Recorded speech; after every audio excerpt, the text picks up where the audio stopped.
P ഗവൺമെൻറ്റാണ്, NDA ഗവൺമെൻറ്റാണ്. കേരളം ഭരിക്കുന്നത് ഇടതുപക്ഷ മുന്നണി ഗവൺമെൻറ്റാണ്, CPM ആണ് നയിക്കുന്നത്.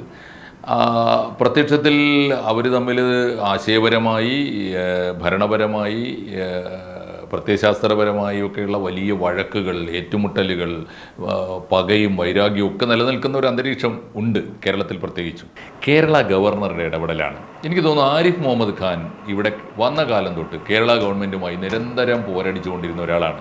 സത്യത്തിൽ അത് ഗവർണറുടെ പണിയല്ല.